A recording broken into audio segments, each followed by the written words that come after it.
movie, but it is called A Love Story, and really it is a love story. That's all what I can say, and you will judge. And the woman I met 62 years ago on the platform of the Parisian metro underground, and is still close to me, and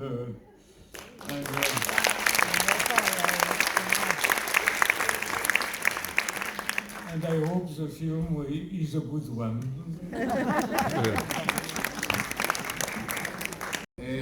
Good evening. I was asked to speak in English. Unfortunately, my French is too poor to do it. As you know, Serge and Beate, I had recently the privilege to spend a few days in Paris with the two superstars, Beate and Serge. Serge was gracious enough to arrange for me a meeting with President Macron in the Élysée, and he came with me. And I can tell you one thing: when Serge speaks and when Beate speaks, Macron listens. There are no many persons, I believe, in France at all that can speak to the President of the Republic the way Serge does, and there are not many people that the President of the Republic shows such respect and listening and attention as he does with Serge, and obviously also with Beate.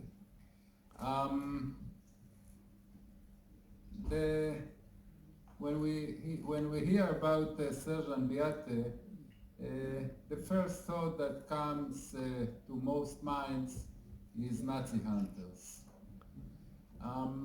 For me, is even more than Nazi hunting, is about courage and activism.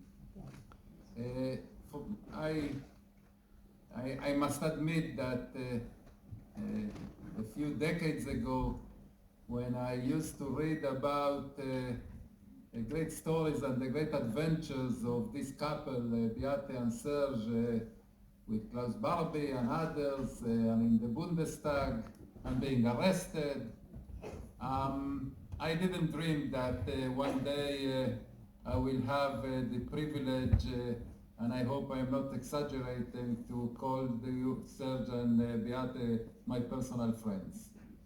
But I think that no less than the great things that they did in bringing Nazis to justice, and Beate once said very aptly that the difficult part was not to apprehend them. The difficult task was to make sure that the respective countries make justice with them. I think that the inspiring thing about this couple is the fact that they choose a mission that most people thought that it was unachievable, and with persistence, with courage, with imagination, they achieved it. And they continue to do that.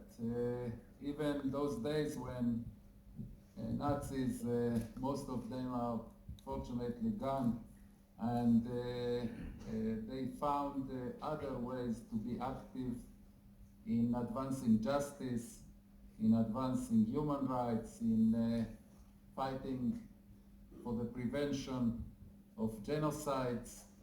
I think that as the more and more I get to know this fantastic couple, Serge and Beate, my admiration for them, that was at the beginning also at a very high level, grows constantly.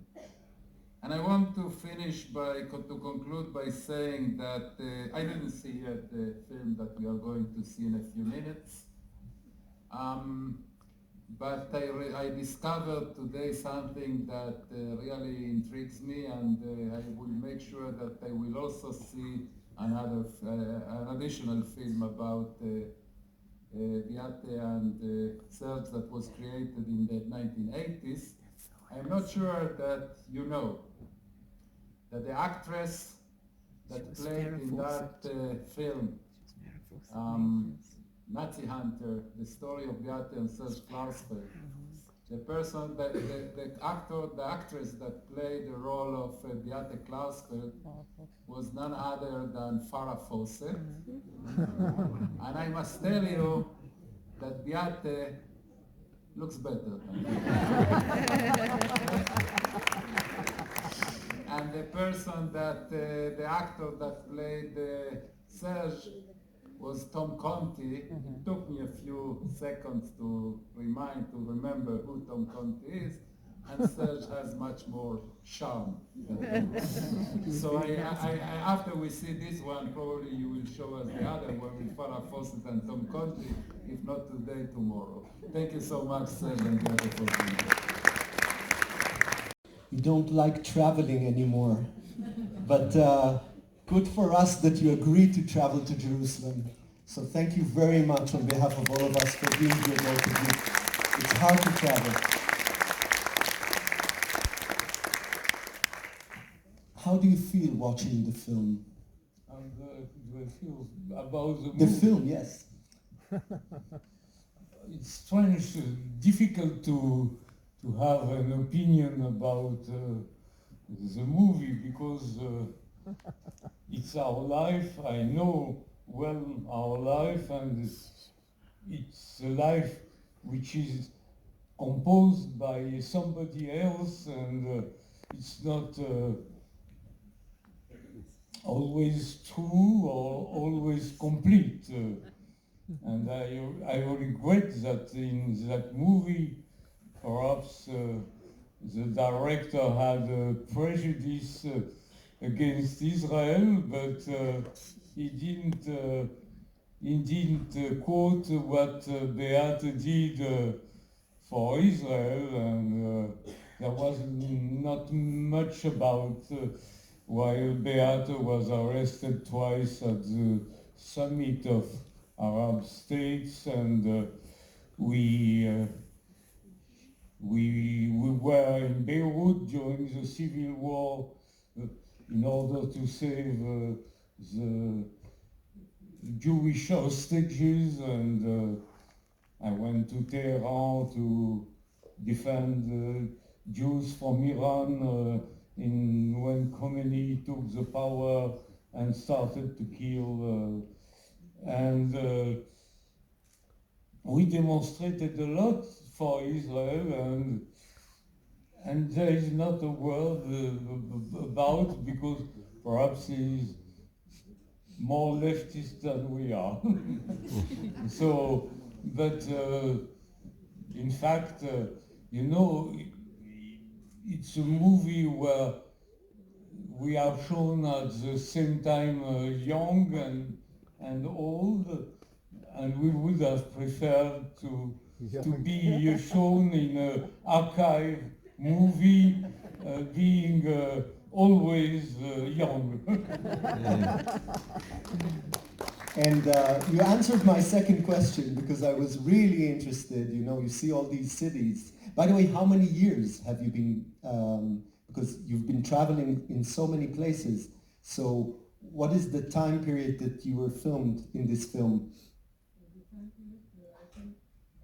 They started to come to us, Michael Lerner, I think when I first went to Auschwitz, he filmed me in Auschwitz. He filmed me 3 years. Yes. Yeah. He filmed me also, I think, when I came to Israel to Yad Vashem, but it was in India too. But also there was a German documentary, it was shown on Arte, and he filmed me when I was received Israeli citizenship. This was the Minister of Interior at this time, this was, who gave me the minister. Yeah.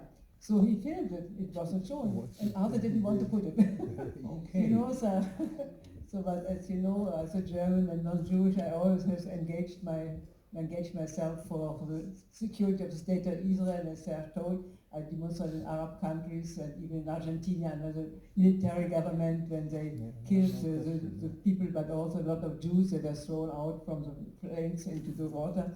So this was for me one of the 3 points, not to allow that Kissinger could be chancellor, to judge the criminals and to bring them to trial. But also as a German, I think it was not just to say, I regret, because I was born in 1939, and it was not only to say, oh, I regret, but my people did. I said that I'm not guilty, but I have a kind of responsibility, moral and historical. And this I always try to accomplish. And I think, because I was honored in Israel 7 times, Knesset proposed me twice for the Nobel Peace Prize. When I met Menachem Begin for the first time, he said, Beate, you're the first German I shake hands.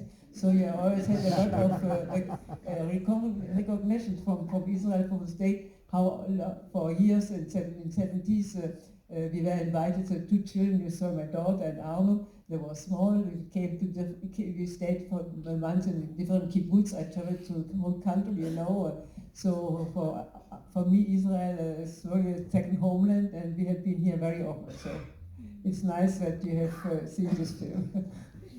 So yes, so it does answer my, thank you.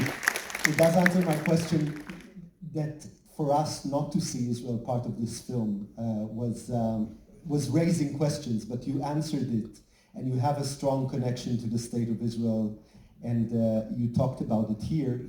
I'm interested to know, hunting those Nazis, how does it work? How do you get the information? Where do you start during those years that you did it? Information about criminals. Yes. By documents, because we never attacked small criminals who kill themselves. Our targets were people who took decisions, the highest responsible for the deportation in France, as well Frenchmen as Germans. They were at a very high level. At a very high level, you sign documents. And when you are an executive killer, you don't sign anything. So you can be attacked by witnesses, direct witnesses, but not by documents. And the people who take decisions, they don't kill, but they send mass of people being killed, and they have to sign documents. So in France, happily, documents of the Gestapo, of the Jewish department of the Gestapo, were kept at the liberation of Paris, and it's the only one archive kept completely with the archives of the anti-Jewish department in Düsseldorf of the Gestapo. So I looked at all the documents, I studied all the documents, and it was not so difficult, but sometimes it was difficult because the German justice tried to oppose us by saying you must prove that subjectively the man knew that the people he sent to Auschwitz will be killed in Auschwitz. So we had to find witnesses or find documents, and happily we find at the same time documents and direct witnesses of that subjectivity. And we always built strong files. And Beate, you're saying in the film that there was a point in which parliament members were ex-Nazis in Germany, which is something very hard for us today to understand, that those Nazis were like free in the streets and keeping their life as it was in Germany. But after the war, when Germany also was complaining that the Germans lost the war, they didn't say that they were responsible for the Second World War. They had to rebuild Germany. It was not easy. My father and my mother had a lot of problems. Our apartment was bombed. We had to leave Berlin to live in Little World. And even I had at this time, there was in the family somebody who was a Nazi, and he stayed for 2 weeks in a city like Litzmannstadt Lodge. So at this time, I was a kind of lodge, but at this time I was my mother to be there.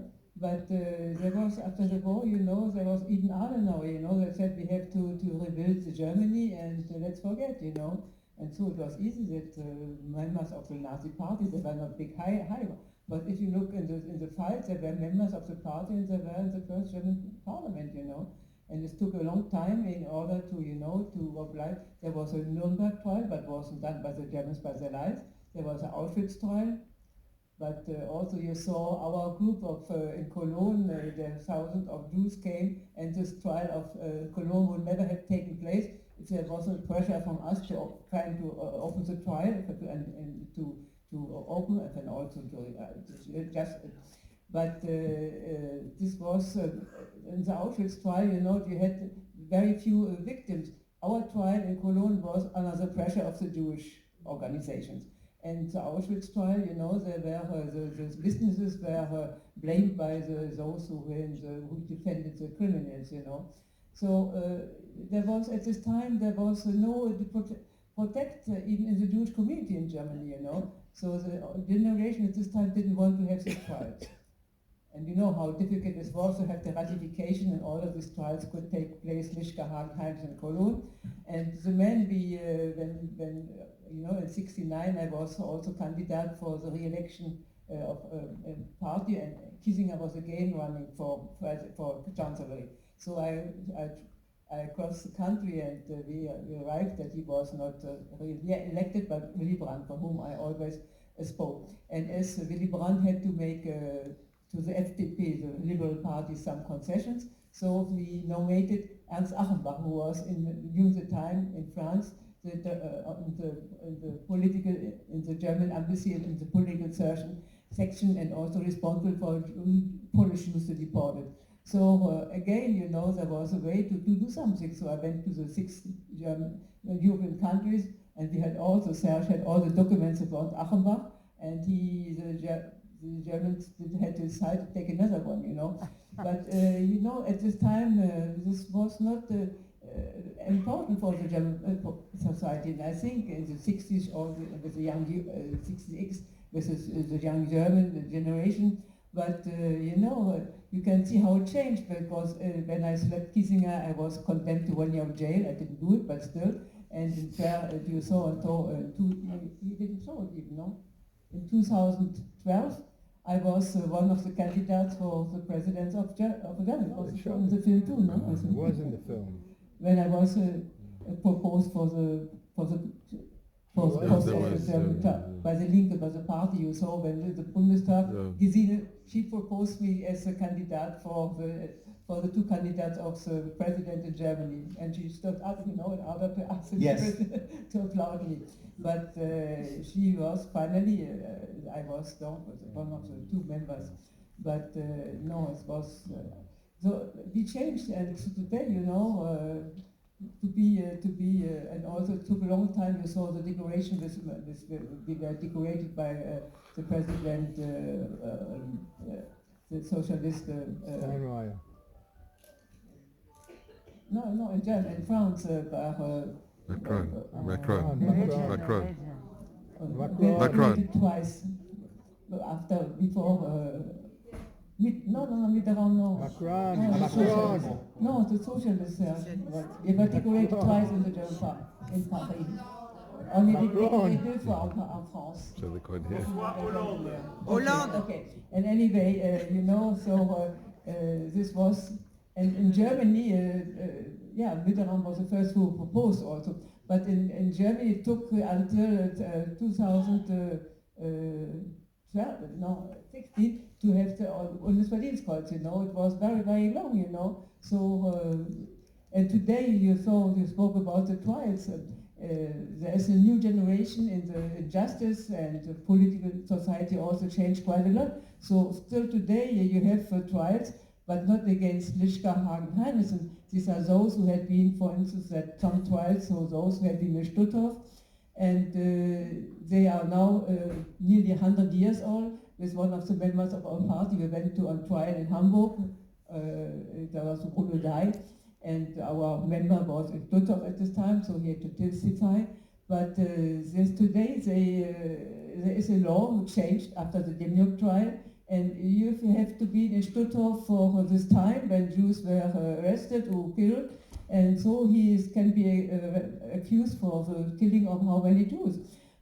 But this is just, you know, they don't need eyewitnesses, they don't need documents. They can be sentenced, and they will not go to jail, because if yes. The last one is more than 100 years old, you know. But it's still, as was Peter Wiesenthal, they have to know that until the last minute when they're alive, they can be put on jail. So, which is thank to you, and thank you very much for this. Yes. Serge, last question before I will open it to the audience as well. How do we see this work that you did, and how much did you need to cope and invest your time and efforts in all of this? How do you get your support for the cause? I don't know. How do you get the financial support for such a cause? We had. I am president of the Sons of Daughters of Jews deported from France, so it means about 1,500 members, and we never asked any subside from the state or from organizations. We, by ourselves, because these people are orphans of people who were killed during the Shoah. And also I got for them, I was member of the Commission Matteoli. I could get for all the orphans of the Shoah in France, 14,000 orphans, a subside for their life, a long life, until their death, which is quite important, and so they are very strong behind me. And in United States, Beate made a lot of speeches all around United States, Canada, and so on, and got money for the Beate Klarsfeld Foundation in New York. So we could always, at the start it was difficult because we were only two, but after it was more easy with the support of the people we mobilized in our fight, which was their fight, and they understood that it was their fight. So I open it now to the audience. I just, short questions as the hour is late. Yes, please. It's a great privilege. Just a minute. I asked her, please. Sorry. Yes, please. We don't have microphones to get there, but I will hear you. Okay, my name is JJFF. I had the privilege to spend some time this morning with Beate and Serge, who know me.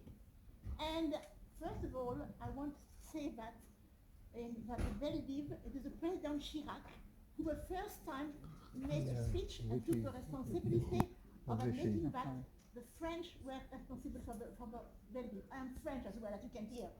I speak English, I am French. But Often. right, and also from Kiev. But I also want to say that I'm very sorry that the film doesn't speak about the fantastic work that you did in Roglic. And in Roglic, there is a fantastic monument with the name of the 78,000 French Jews who were deported to Auschwitz. And the name of my mother, who was 36 years old, and my little brother, 2 years old, is written there. So every year my Shoah has a fantastic effect. And I'm very sorry that it was not mentioned in the film. Okay. Then I also want to say that I was... Is there a question? Yes, I was personally persecuted by Barbie. And I am a little, I think I am American. Because I was hidden in a table with, when the Gestapo came, and you can put my name on Facebook and you can read a lot about Okay, thank you very much. Thank you. Yes, the person back there, thank you. I started to say it's a great privilege to be in the room with two human beings who have fought so hard. Nice to be with both of you. I have a question. Serge, you described yourself as being part of an organization for orphans of the war. There are many orphans of the Holocaust who are unknown to the world and to the Jewish people. Do you think the record could ever be set straight by documents that the Vatican and other organizations hold, and what could be done about uncovering this history of those who have been lost because of circumstances? Thank you. Merci beaucoup. What can be done about those orphans? The Vatican that holds those documents about the orphans of the war. Would there be a moment in which we will be able to see all these information outside?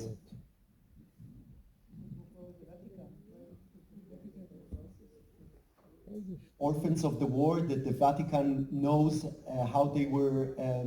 No, I gave many informations to all those who asked me about the fate of their family. I started at a time when the archives were not, how to say, Open. electronic. Yes, not digital. So I was the only one to have them, because thanks to the campaign we made with Beate against Barbie, and we could bring him back to France. The French President Mitterrand at that time opened the archives only for me. Our official archives, they were closed completely, and I could write the history of the final solution in France in a big book, Vichy Auschwitz, and reproduce all the documents, important documents. And I had a lot of archives that other historians did not have.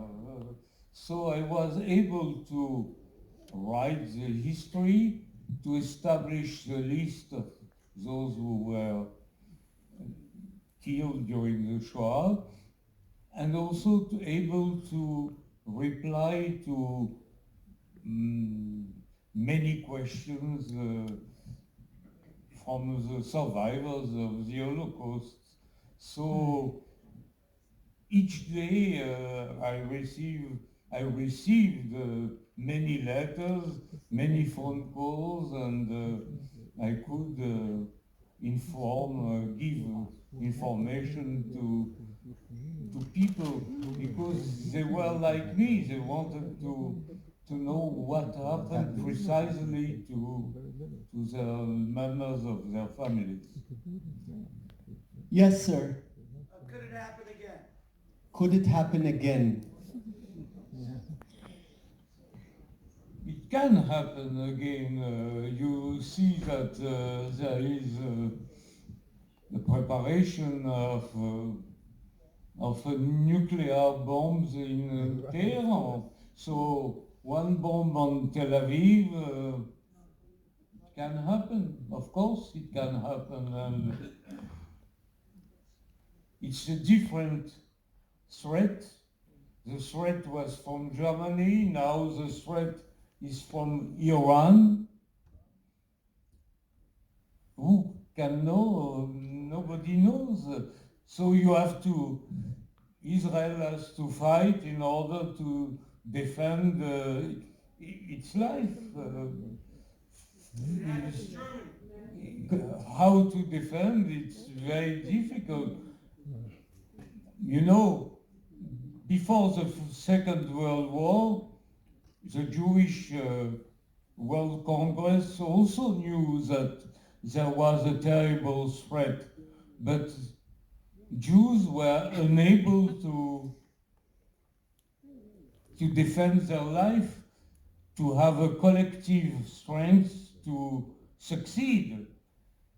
They failed, and 6 million people died. Today there is a Jewish state.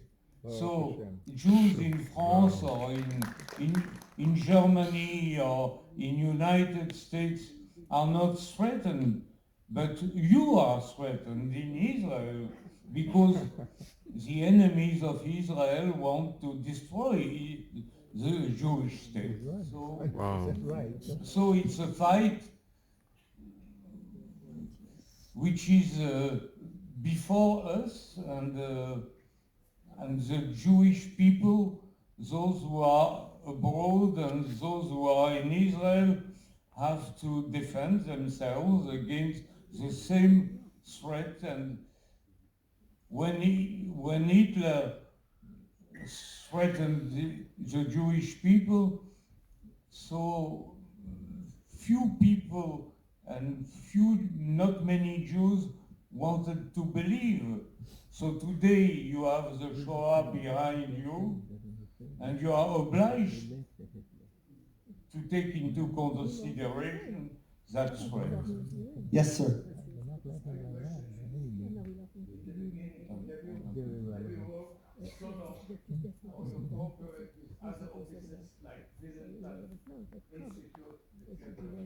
Did you collaborate with other officers or hunters of Nazis like Simon Wiesenthal and others, or did you work only alone? No, because we were concentrated mostly on French history and of the Shoah, and Belgium history of the Shoah. So we had not to collaborate. Sometimes we collaborated with the French police and justice, of course, but not with other Nazi hunters. We exceptionally we made some researches about Beate made campaigns against Waldheim in Austria, in Turkey, everywhere Waldheim was going, Beate was going also, but to collaborate, we didn't collaborate with Mossad, sometimes just a bit for information, and that, this is for the next not film. more. Last question. Ken, Dr. Shoshana Berry. No, I'm not doctor. Okay. I want to ask you, why did it take such a long time to sue Papon? Is it connected to the fact that he had connection to the Mossad? Why does it took so long to sue Papon? Maurice Papon. Maurice Papon, was it because he had connections to the Mossad? Maurice Papon, it was very difficult. Pardon? No, there is nothing with the Mossad with Papon. Papon is a French, it's a French history, and nobody interfered from Israel or from another country. He had Papon. connection with the Mossad and became to Israel. 60s. He had connections with the Mossad and he came to Israel during the 60s. Did you know about it? You don't know. Perhaps when he was prefect police, you know, Popon was a very powerful man. In the 60s, he was during 10 years prefect police, head of the police of General de Gaulle. And we succeeded to put him in jail, which was quite difficult. Okay. Last question. Okay, you, yes, please. Hi, I wanted to ask, in the movie I saw you have a very strong message to the youngsters of Europe. And I wanted to ask you, what is your message to the young people of Israel? What is your message to the young people of Israel? Beate, maybe you can answer this. It's difficult to say, you know, because I don't live in Israel, because I know very well the problems in Europe, mainly in Germany and in France.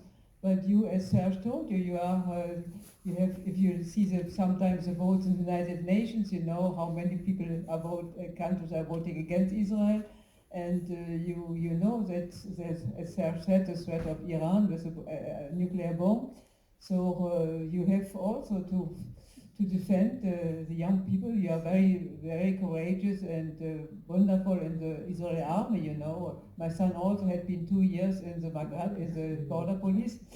So, so you have, it's to find, I know, it's very difficult, you know. You have to, you know it better than I, perhaps. Serge has more conceit to say how the young people in Israel can defend as we do in Europe. What is your message to the young people of Israel? First, that in a way I regret that I was not active in Israel. I was not. I had perhaps to have my life in Israel. When you are old, you start to believe that collectively it was a duty to help on the spot Israel. I was in 1953 in the kibbutz Geva, but the life was so different from France that I came back to France. But you can come back now, Serge. But I did not regret. Yes, now you can move to Tel Aviv and Jerusalem. You can come back now. Yes, I come back now, perhaps, but I do not regret because I met Beate and I was happy, and perhaps I would have been unhappy in Israel, who knows. So, but it's difficult to be a good Jew at the same time abroad and in your heart in Israel. We tried to help. I was a volunteer in '67. My unit went to Kuneitra. They created the kibbutz Meron HaGolan. Our son made his laik bar mitzvah in Meron HaGolan, and he worked in Meron HaGolan. He was a member of the Magav during 18 months. So we have many links with Israel, of course, but we don't forget also that I am a bad Jew because during my studies I studied mainly Greek and Latin, and my heroes were in Rome and in Athens. So the enemies of Israel, and I moved. So it's difficult to fight with your specificity, and it's difficult. I tried. So I want to thank the Jerusalem Jewish Film Festival, the Jerusalem Cinematheque, the French Institute, French Consulate General of Jerusalem, and Yad Vashem for inviting both of you here to the festival. It's such a big honor to have you here. תודה רבה, עם חג חנוכה שמח.